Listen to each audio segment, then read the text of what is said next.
O Brunhilda, you are the chooser of the slain, and I, Ben-Jai, your mere servant and the voice in your head.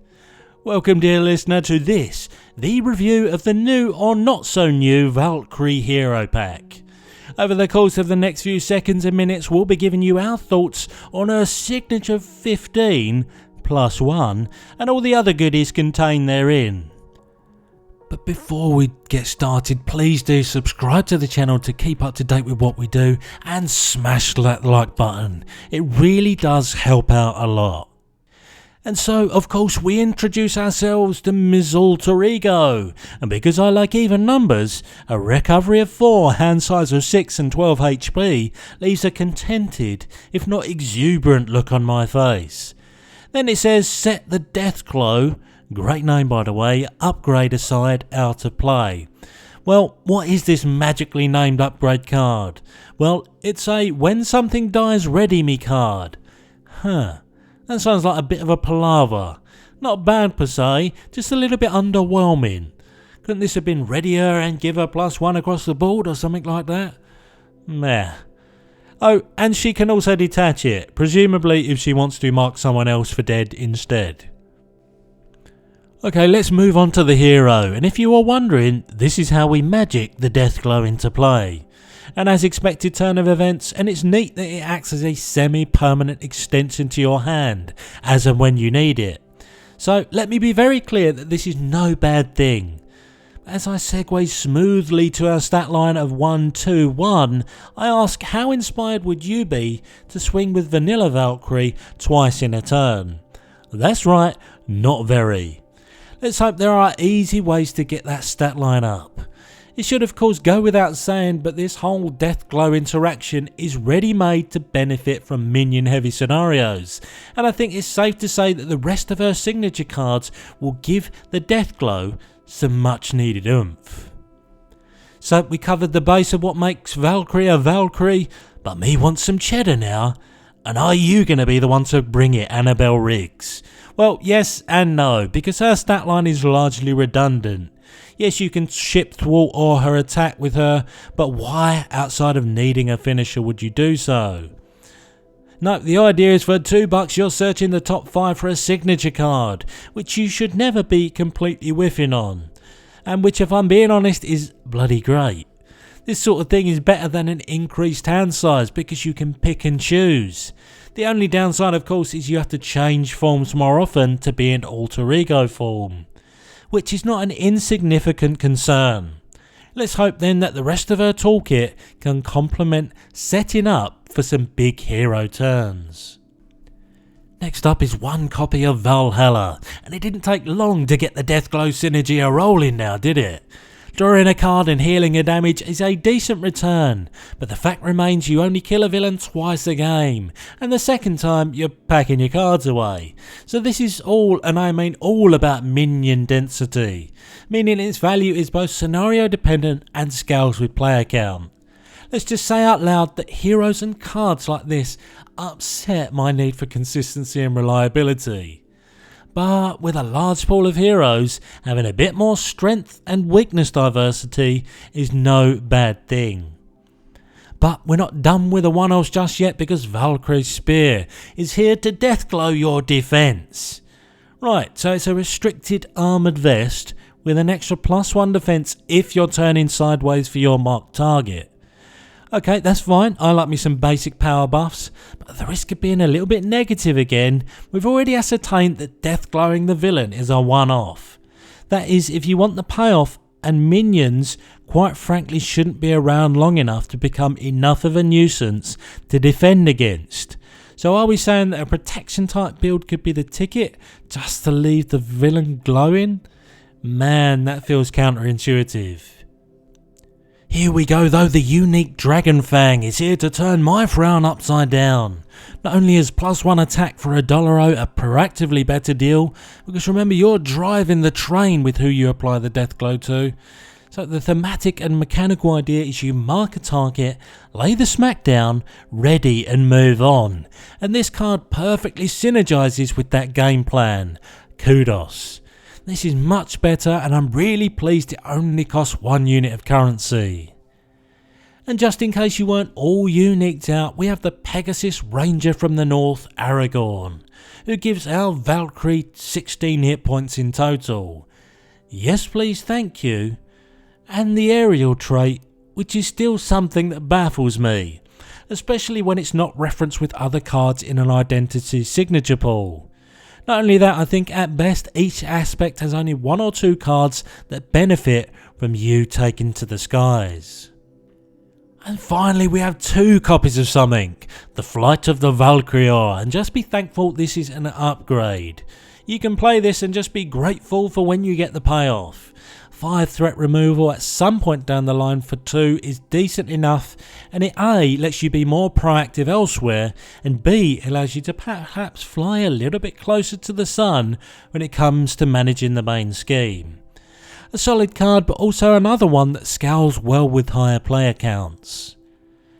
1 copy of Visit Valhalla is some incidental recursion, which shouldn't be sniffed at, and although we haven't seen many non-unique and impactful event cards that would be ideal targets for this, there are still going to be plenty of occasions where you've had to discard staple permanent cards to allow you to play others.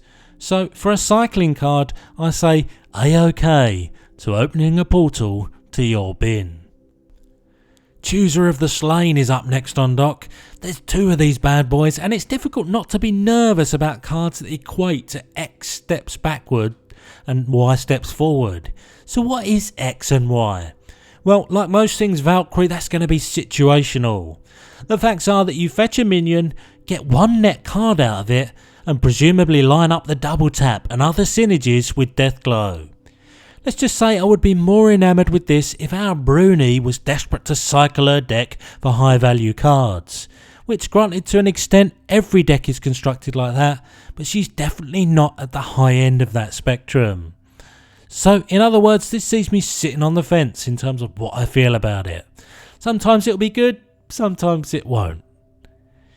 2 copies of Shield Maiden is your instant speed Velcro Spear that gives 2 defense for the same cost, but the winning is in the not exhausting. Yep, I can get on board with that value. Basically a reverse 3 hit point heal for $1. This is pitched just about right for me, and okay, your hand gets trimmed for your hero phase, but this is a card I wouldn't be sad to see for when I need it in a tight spot. Not forgetting the protection aspect synergies this also affords. Which leaves us to go out with a bang with the only 3 of in the signature deck. Have at thee. Dealing 7 damage for 3 coins is about average for signature cards, which is another way of saying great in general, but so as to tie a little bow around the need to Deathglow minions at more or less all times, it also grants the blessing of overkill for your villain bashing proclivities. 2 eggs, 1 card. Sweet Norse gravy. Even Nemesis minions are getting wrecked by this with a bit of splash damage. Have at thee, indeed. So with the good and the average out the way, let's go to the obstacle section of our identity. Her obligation, Trouble in the Otherworld, actually doesn't treat these cards as an afterthought, prohibiting you from attacking your marked target. Not only that, she doesn't have any innate resource generating cards, much less any notable access to wild symbols. This is how obligations should be, meaningful and thematic distractions. As we segue then to her nemesis deck, good old Enchantress is the Asgardian nemesis of choice, whose statline wise is completely manageable compared to some of her peers, dishing out nominal damage and having a health pool that can be dealt with pretty sharpish, and coming packed with 1 of 2 copies of Seduce though is a real Chad kicker, because not only is the discard cost the same as her obligation, which we already agreed wasn't straightforward, it's going to be hard to deal with this and the minion all in one turn. That combination is what elevates this little minion up to the expected level. And of course we can't forget that most of the time you'll be dealing with her side scheme, powerful enchantments as well. which, if we follow the breadcrumbs, expects us to deal with this before we can deal with being subdued.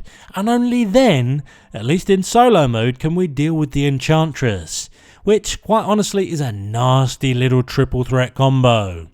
Definitely easier despite the hinder to deal with when you have your buddies around the table. Which leaves us with thankfully just the one copy of Beguiled. You see, it's one thing forcing us to discard our stuff, but using them against us is another thing entirely. There really is no upside to this card, by you having no allies and drawing another one. You lose your highest cost ally, which you then have to dispose of, which to be fair shouldn't be that hard to do as allies tend to have low level minion HP, but still talk about momentum shift.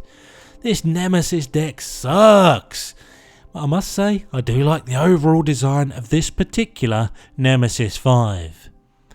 Before we venture off your screens though, Valkyrie did bring some thematic aggression cards with her.